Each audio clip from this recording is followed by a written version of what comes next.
Welcome to the Rambus second quarter and fiscal year 2021 earnings conference call. At this time, all participants are in a listen-only mode. At the conclusion of our prepared remarks, we will conduct question and answer session. If you would like to ask a question, you may press star one on your touchtone pad at any time. If anyone should require assistance during the conference, please press the star 0 on your touchtone pad at any time. As a reminder, this conference call is being recorded.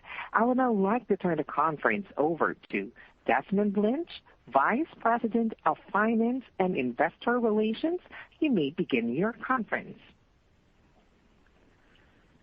Thank you, operator, and welcome to the Rambus second quarter 2021 results conference call.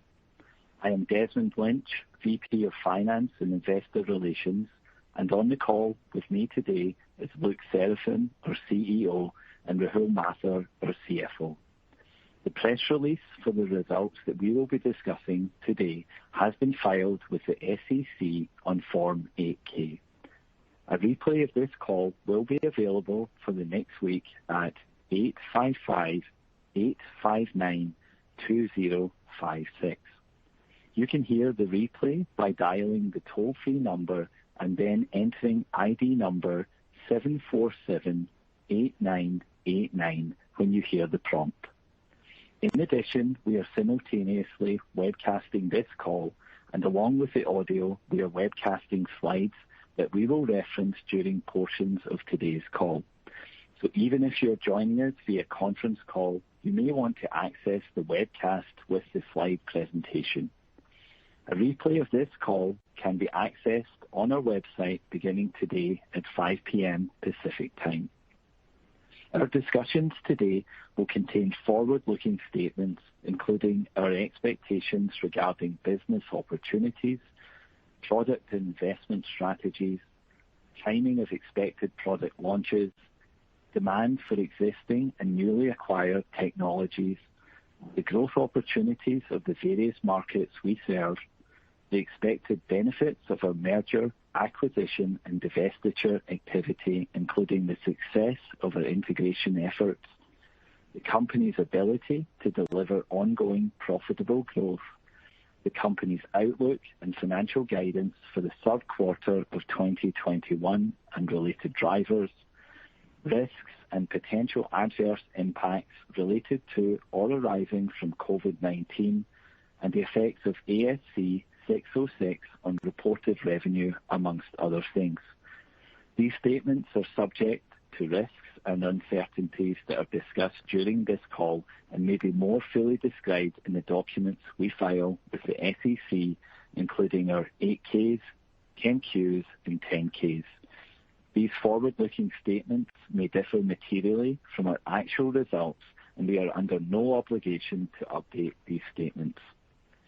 In an effort to provide greater clarity in the financials, we are using both GAAP and non-GAAP financial presentations in both our press release and on this call. A reconciliation of these non-GAAP financials to the most directly comparable GAAP measures has been included in our press release, in our slide presentation, and on our website at rambus.com on the Investor Relations page under Financial Releases. We adopted ASC 606 in 2018 using the modified retrospective method, which did not restate prior periods, but rather ran the cumulative effect of the adoption through retained earnings as a beginning balance sheet adjustment. Any comparison between our results under ASC 606 and prior results under ASC 605 is not an accurate way to track the company's progress. We will continue to provide operational metrics such as license billings to give our investors better insight into our operational performance. The order of our call today will be as follows. Luc will start with an overview of the business. Rahul will discuss our financial results, including our guidance for future periods, and then we will end with Q&A. I'll now turn the call over to Luc to provide an overview of the quarter. Luc? Thanks, Des, and good afternoon, everyone. Q2 was an exciting quarter for the company. We complemented our excellent financial performance with a number of strategic advancements to capture the next wave of semiconductor growth focused on next-generation data center architectures. This quarter, we delivered $84.9 million in quarterly revenue and $51.6 million in cash from operations, beating expectations for the top and the bottom line. In addition, the company launched our CXL memory interconnect initiative, announced the acquisitions of PLDA and AnalogX, and initiated a $100 million accelerated share repurchase program. Each of these activities grows the size and scale of our chip and IP businesses and puts the company in a great position to capitalize on the next wave of semiconductor growth in data centers. As we have discussed before, Rambus sees a tremendous opportunity to lead the market and accelerate the adoption of CXL interconnects in next-generation data centers. CXL is going to be a critical enabler for memory expansion and pooling in disaggregated and composable architectures. Through our CXL memory interconnect initiative, Rambus is leveraging our unique combination of technology, experience, and expertise to develop breakthrough solutions for these new high-performance use cases. The acquisitions of PLDA and AnalogX strengthen this initiative by providing critical building blocks for high-bandwidth chip and subsystem interconnect solutions. The complementary CXL and PAM4-based interface solutions augment our interface IP offerings. And when combined with our existing interface and security IP, we have all of the necessary ingredients to be an industry leader in CXL and PCIe IP, as well as offer differentiated CXL-based interconnect products. Turning back to this quarter's performance, we continue to consistently meet or beat financial targets. Our balanced portfolio of chips and silicon IP continues to scale and will continue to drive growth in the coming quarters. Product revenue from memory interface chip remains solid, with another quarter over $30 million in revenue, and we expect record product revenue in Q3. Silicon IP revenue was up 10% quarter-over-quarter, bolstered by a number of design wins as the industry continues to build solutions for data center and AI. Demand for our memory interface chips continues to be robust. We have sustained momentum in DDR4 and a strong market position in DDR5. We have received orders and have started to deliver production DDR5 memory interface chips to the market. On the supply side, we are now seeing some of the shortages and cycle time challenges experienced by our peers in the semiconductor industry. We are actively managing our supply chain and working closely with our partners to ensure our ability to satisfy the growing customer demand for our products and support the aggressive memory interface chip revenue targets we set at the beginning of the year.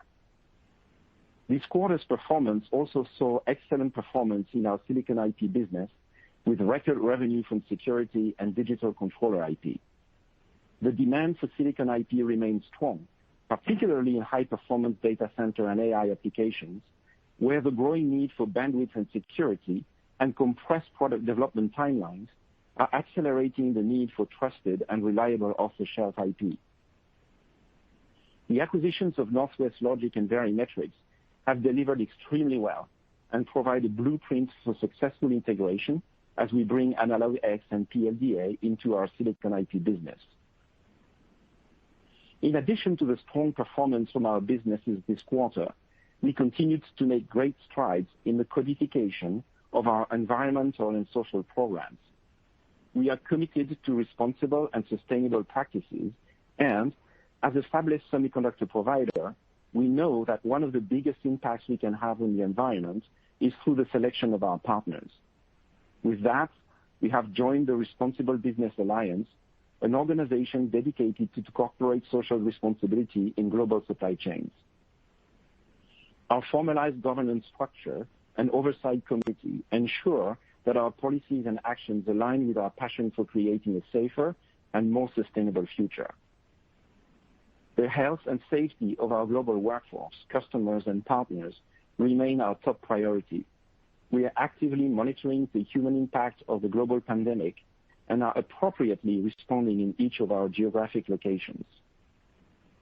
In closing, the company had an excellent second quarter. We took some very important strategic steps to accelerate our roadmap and grow our market position. Rambus is uniquely positioned to address the critical challenges facing the industry and remains on the forefront of next-generation data-intensive architectures. We continue to grow faster than the market and are taking the right steps to support the company and our customers as we increase in size and scale. There will be new challenges as we continue our transition to a leading product company, and I'm very excited about the many opportunities in front of us this year and beyond. With that, I'll turn the call over to Rahul to discuss the quarterly financial results. Rahul? Thanks, Luc. I'd like to begin with a summary of financial results for the second quarter on slide 8. Once again, we delivered a solid quarter with financial results at the high end of expectations and generated $51.6 million in cash from operations. Now, let me talk you through some financial highlights on slide 9. We've consistently realized profitable growth over the past many years. This has enabled us to invest in strategic initiatives, return capital to investors, and improve cash from operations and free cash flow. We've built a strong foundation for future growth. Let me walk you through our non-GAAP income statement on slide 10. Revenue for the second quarter was $84.9 million, above expectations. Royalty revenue was $41.9 million, while licensing billings was $65.2 million.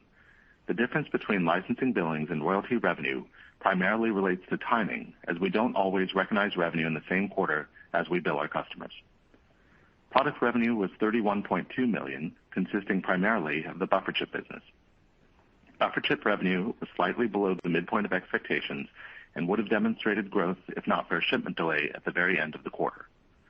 Contract and other revenue was $11.8 million, consisting primarily of the silicon IP business. As Luc noted, we were delighted to report quarterly records for the digital controller business we acquired from Northwest Logic and security IP. Our execution bodes well for the integration of the two acquisitions we announced in June. Overall, the silicon IP business grew over 10% quarter over quarter. Total operating expenses, including COGS for the quarter, came in at $56.1 million. Operating expenses of $43.7 million were lower than expectations due to the timing of certain discrete R&D expenses. We expect to grow investment in our product roadmap, including through acquisitions, in the coming quarters to drive our long-term growth. We ended the quarter with headcount at 592, roughly flat from the previous quarter. I expect headcount in Q3 to increase as we integrate the strong engineering talent from Analog X and PLDA. Under ASC 606, we recorded $2.4 million of interest income related to the financing component of fixed-fee licensing arrangements for which we had recognized revenue but not yet received payment. We incurred $0.8 million of interest expense, primarily associated with our convertible note. This was offset by incremental interest income related to the return on cash and investment portfolio. After adjusting for non-cash interest expense on the convertible note, this resulted in non-GAAP interest and other expense for the quarter of $1.6 million. Excluding the financing interest income related to ASC 606, this would have been $0.8 million of interest and other expense. Assuming a flat rate of 24% for non-GAAP pre-tax income, non-GAAP net income for the quarter was $23.1 million. With continued focus on cost and disciplined execution, we delivered profit that was nicely above expectations. Now, let me turn to the balance sheet details on slide 11. Our ability to generate cash has helped us to both invest in growth drivers and consistently return capital to shareholders. End of quarter cash equivalents, and marketable securities totaled $477.1 million, down from the previous quarter as cash from operations of $51.6 million was offset by the $100 million accelerated share repurchase program we initiated in the quarter. As we deliver on the top line and execute on operational efficiency, we expect to continue to deliver strong cash from operations in the future.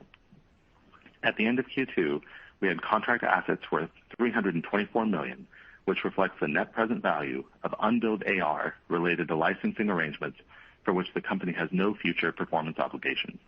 I expect this number to continue to trend down as we bill and collect for these contracts.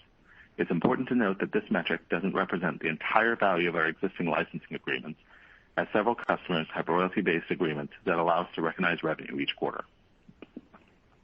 Second quarter CapEx was $5.8 million, while depreciation was $5.1 million. We delivered $45.8 million of free cash flow in the quarter. Looking forward, I expect CapEx for the third quarter to be roughly $5 million. I continue to expect depreciation of roughly $20 million for the full year of 2021. Now, let me turn to our guidance for the third quarter on slide 12. As a reminder, the forward-looking guidance reflects our current best estimates at this time, and our actual results could differ materially from what I'm about to review. In addition to the financial outlook under ASC 606, we've also been providing information on licensing billings, which is an operational metric that reflects amounts invoiced to our licensing customers during the period, adjusted for certain differences. As we had reported historically, licensing billings closely correlates with what we had historically reported as royalty revenue under ASC 605. Under ASC 606, we expect revenue in the third quarter between $76 and $82 million. We expect royalty revenue between $25 and $31 million, and licensing billings between $59 and $65 million. As Luke mentioned, this outlook represents record revenue for the buffer chip business. Like many others, we are now starting to see some of the strain in the semiconductor supply chain, but as of now are maintaining our lead times and delivery commitments to our customers. We expect Q3 non-GAAP total operating costs and expenses, which includes COGS, to be between $65 and $61 million as we increase investment in programs. Our guidance includes incremental expense from Analog X, which we closed in July, though we don't expect any incremental revenues due to acquisition accounting.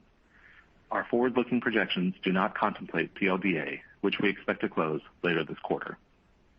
Under ASC 606, non-GAAP operating results for the third quarter is expected to be between an $11 and $21 million profit. For non-GAAP interest and other income and expense, which excludes interest income related to ASC 606, we expect approximately $1 million of expense, which includes $0.6 million of interest expense related to the notes due in 2023. We expect the pro forma tax rate to remain consistent, roughly 24%.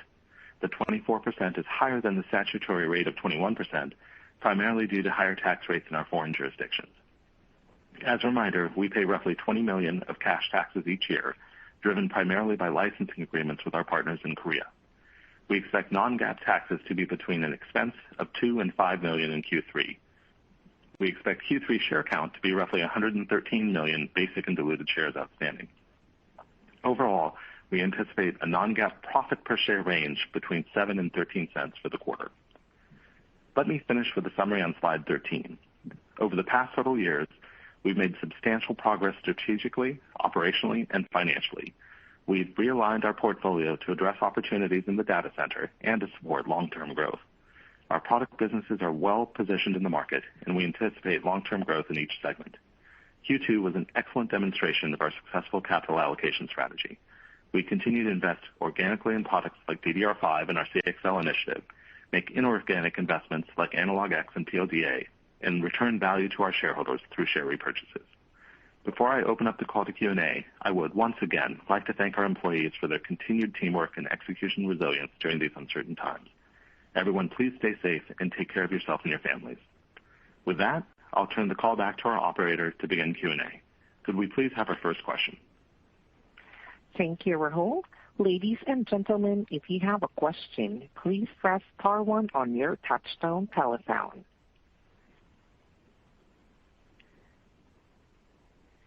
Your first question comes from Gary Mobley with Wells Fargo Securities. Your line's open. Good afternoon, guys. Thanks for taking my question. I want to start off by asking about CXL and your approach there. The first question is, when would you expect to productize CXL, or how should we think about the different phases of the productization of CXL, whether it relates to IP, licensable IP, and then eventually chip-related revenue? And then specific to two acquisitions which help form a portion of the basis for the CXL initiative, how should we think about the revenue contribution from each of those? Maybe not so much in the near term, but when you don't have the purchase accounting headwind, and then as well the related expenses to those two? Thank you. Hey, hi, Gary. This is great questions. So for us, CXL, with CXL, we kind of kill three birds with one stone. First, it improves our IP offering for memory expansion and disaggregation for anyone who wants to build chips for that market. So that revenue from IP is going to start almost immediately post-acquisition. People will buy IP, integrate that IP into their products, and address the CXL market with those products. So that's the first bird, if you wish. The second thing is we are going to be able to use that IP in building our own semiconductor products. And that's critical because these CXL products are complex, especially in terms of latency, and having the IP in-house is critical for the successful development of those products. Those products will take a few years to develop and will hit the market in about 3 years from now and ramp from there.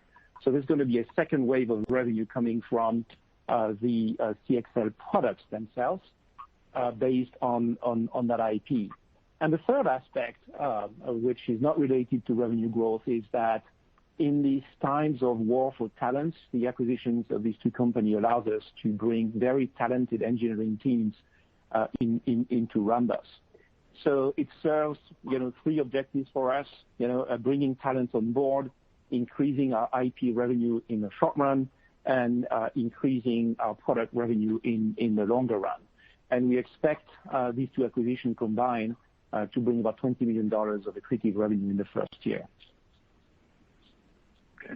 Appreciate all the color. And as my follow-up question, I'm interested to hear, I'm sure others as well, what sort of a logjam there was on the chipset business, the buffer chip business, late in the quarter, and what steps you took to fix it, and to what degree do your Q3 buffer chip revenue, to what degree does that contemplate any additional supply chain constraints?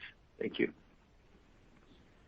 So first of all, I would say that we've been able to manage our supply chain quite well over the last few years by building redundancy in the supply chain.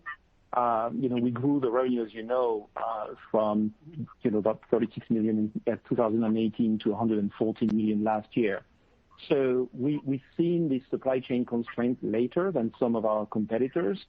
And now what we see some pockets of supply constraints across different products, and we're working very actively, and we have great support from our suppliers to make sure that we address each one of these potential challenges immediately, and that we don't disrupt, our ability to serve the market and the demand, which continues to be very high. But we do see across the supply chain, people increasing their lead times or some pockets of shortages.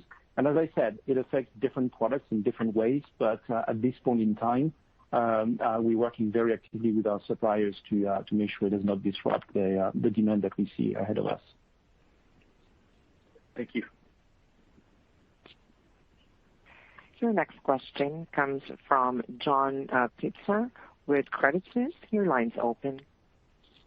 Yeah, just to follow up on Gary's question on the supply side, I guess how much better could your product revenues have been in the September quarter? And I guess importantly, as you look into December, do you see some incremental supply coming on such that it's pretty clear that you'll show sequential growth on the product side in the December quarter as well? I'll start. Great question. I think, for the third quarter, we are able to manage, the situation. This is short term, and we have great visibility of what we can do. So we feel comfortable with the third quarter. With respect to the fourth quarter, we just have a lack of visibility. I think we continue to improve the situation with our suppliers. But between the pockets of challenges with suppliers and the transition between DDR4 and DDR5, it's difficult to predict what Q4 is going to be. But what I would say is that our design win momentum continues. Our backlog for DDR5 continues to grow very fast. demand for the products continues to work, and the support from our suppliers is there. It's just difficult to predict what Q4 is exactly going to be at this point in time, but we feel quite confident with our Q3 number. And then, Luc, on the DDR5, I think Micron on their earnings call talked about DDR5 perhaps ramping a little bit later than they thought next year. I'd be curious to kind of get your thoughts on the DDR5 ramp, and I guess importantly, what kind of revenue adder should that be to you, either on ASP and or market share? And do you have a sense of how much the market could shift to DDR5 as an exit trajectory at the end of calendar year 22? So yes, we've heard about the potential delay of DDR5, but what's happening in the ecosystem is that people are building systems ahead of the launch. So we do see very solid orders, from all memory customers that, products that they ship to their own customers, because the ecosystem, despite the potential delay, is building the systems to be able to run the products. So it has had very little impact on, our order book or on our backlog, and that's a good thing.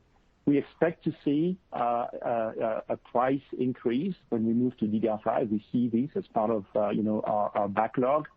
And as we said in earlier calls, our footprint on DDR5 is quite strong because we started early. So when it ramps in the market, we should actually see our share continue to grow. So we've consistently grown our share in DDR4 over the past few years, but we're going to see a step increase in our share when DDR5 comes to production. So at this point in time, we have a strong backlog. We receive POs from the three of them. Their customers are building systems in anticipation of the ramp of DDR5. So from that standpoint, all looks good. We'll see when the actual launch is going to happen. Great, thank you. Your next question comes from Sidney Ho with Deutsche Bank. Your line's open. Great. Thanks for taking my question. So a couple of questions on the memory buffer chip side. I know you don't want to talk about Q4 guidance yet, but what kind of revenue expectations do you expect from DDR5 chipsets? And second question, I know you talk about 3 waves of memory TAM expansion, potentially doubling the TAM by 2025. Can you maybe talk about what are the sizes and timing of these various waves that's going to happen over the next few years? Sure. So on the first question about DDR4, hi Sidney. The first question on DDR4 versus DDR5, as I said, we have little visibility over Q4. But what I can say is, despite the talks about potentially delay of DDR5, we see our mix between DDR4 and DDR5 in a favorable way, in favor of DDR5. So we're watching the mix as well. But as it looks today, the mix looks favorable to DDR5. But I think it's due to the fact that the ecosystem, despite the potential few months of delay, is building products for that market. And as I said, for Q4, we'll watch the mix, and we'll work with our suppliers to make sure that we don't disrupt any shipments to our customers. With respect to the product growth, we see the TAM doubling by 2025. This is if you add buffer chip with the other interface products based on CXL. So that's a combination of these two. And as I said, the CXL ramp is going to start in 23, 24 type of timing. So that's where the market today is around $620 million in size. So that market is going to double from that number by 2023, 2024. And there's a reason for that. As we explained in earlier calls, this is the need from the cloud service providers to have access to more capacity in terms of memory with lower latency. So that creates the need for either memory expansion use cases, which is going to be the target of our first product in that product line, or for memory disaggregation or memory pooling, which is going to be the second wave in that. So we do have a roadmap of products for these CXL initiatives. We're starting with the first product, which is going to be a CXL memory expander, which will address the need for more memory per processor. Okay, great. Maybe my follow-up question is on the licensing and billings. If I'm not mistaken, I think typically your third quarter is the strongest, usually up about 5%. Curious why licensing billings in your guidance will be lower this year, given the strong utilization in the industry. I understand you don't recognize any revenue from Analog X because of purchase accounting, and you probably don't have anything in PLDA in the guidance. But just curious, is it typical for Q3 for you guys to see a decline in billings and licensing billings? Sidney, hi. It's a good question. What I'll tell you is that any given quarter, we're perpetually in the process of renewing partners. And so what ends up happening is that just based on how we structure those contracts, you can see licensing billings fluctuate from a quarter-to-quarter perspective. And that's often done kind of at the end of the deal negotiation, just in terms of as our partners are working with us in terms of how they want to structure the financials. The other piece of it is that from a licensing billings perspective, we've seen more of our silicon IP revenue show up in licensing billings this year than we'd anticipated. I think coming into the year, I thought it'd be closer to 20 million. I think now it's probably going to be closer to 40. And so as we print that number, you can see some fluctuation just depending on how our silicon IP contracts are structured as well. The base of our business, I think, is just as strong as we always thought. We still have that patent licensing business that continues to be very strong, very predictable. We've had some great renewals in the first half of the year that continue to support our belief that that will stay somewhere between a $200 to $220 million business for the next several years. Our silicon IP business also is growing very nicely. And I think as we mentioned earlier, it grew 10% quarter over quarter. And that shows up in a combination of contract and other, as well as sometimes in royalty revenue or licensing billings. So I think that's the way I look at it. I wouldn't read too much into the quarter-over-quarter change. Okay, very helpful. Thanks. Again, ladies and gentlemen, if you have a question, please press star one on your touchtone telephone. Again, if you have a question, please press star one on your touchtone telephone. Your next question comes from Mehdi Hosseini with SIG. Your line's open. Yes, thanks for taking my question. Want to go back to the growth opportunities, a bigger picture. It seems to me that you would need to have DDR5 implementation for other opportunities like CXL to materialize. But once there's a change in architecture, then there will be several different growth drivers. Am I thinking about this right? Or CXL could stand on its own? In other words, is there anything with silicon IP and a growth driver that could be viewed as independent of DDR5? Great question, Mehdi. At a high level, a CXL memory expander has a CXL interface on the processor side and a DDR interface on the memory side. So it will come as a complement to our buffer chip business. Our buffer chip business will sit on the standard memory interface of the processor. And once this is fully populated and the CSPs need more memory, then you will attach more memory to the CXL bus. So the CXL bus will attach itself to the CXL product. And on the other side of that product, you're going to have a standard DDR interface.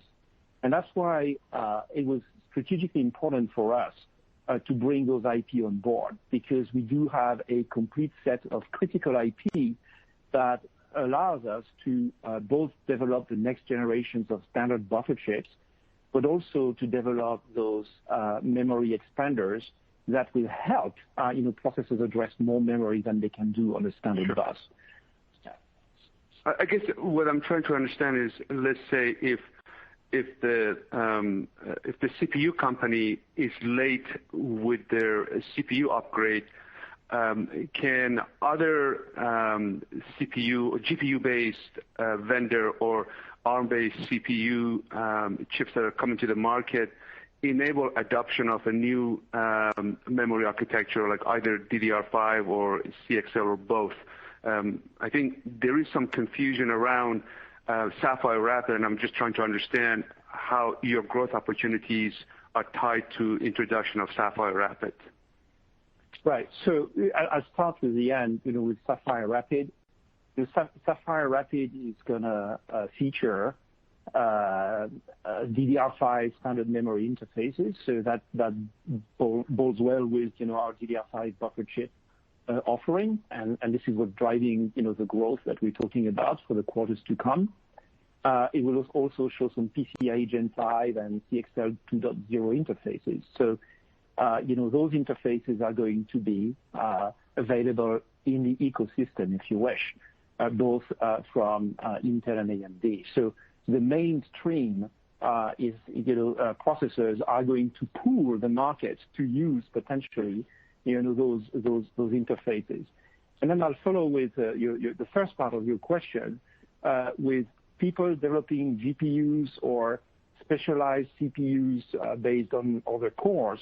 And what they're trying to do is they're trying to address a portion of the market that with very data demanding use cases.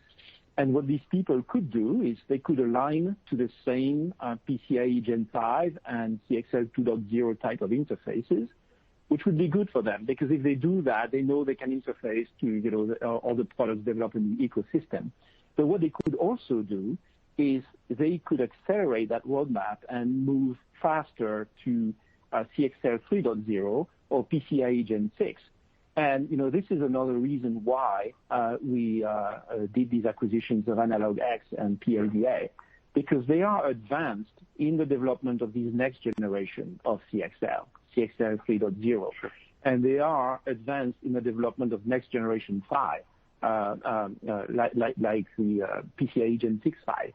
So by acquiring these companies, we will be able to address the needs of people who develop specialized processors for data-intensive use cases in addition to the mainstream business. Right. And just a final comment, I guess, given what you just laid out, perhaps a year from now, your revenue volume would be different than what we're dealing today. Like a year from now, there will be a relatively more broader diversification because of what you just said. Would that be a fair statement? Maybe that's exactly how I look at it. And as I was talking about earlier, we have a very stable, predictable patent licensing business that gives us fantastic cash flow that, as I mentioned earlier, allows us to invest organically, inorganically, and continue to do capital return. You see wonderful growth opportunities for our silicon IP businesses. As we mentioned in Q2, we had records for the controller business we bought from Northwest Logic, as well as for our security IP business. And then you also see the growth in the product opportunity, not just in the buffer chip, but as Luc mentioned, in the future. It's going to be in CXL. So certainly in 3 years from now, you'll see more on the product side. I think next year you'll probably see also growth in IP in particular. So I think we're set up really nicely to continue to grow across our portfolio in the coming years. Got it. Thank you.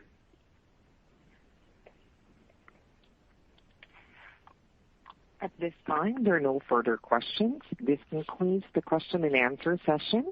I would now like to turn the conference back over to Luc Seraphin. Thank you, everyone who has joined us today, for your continued interest and time.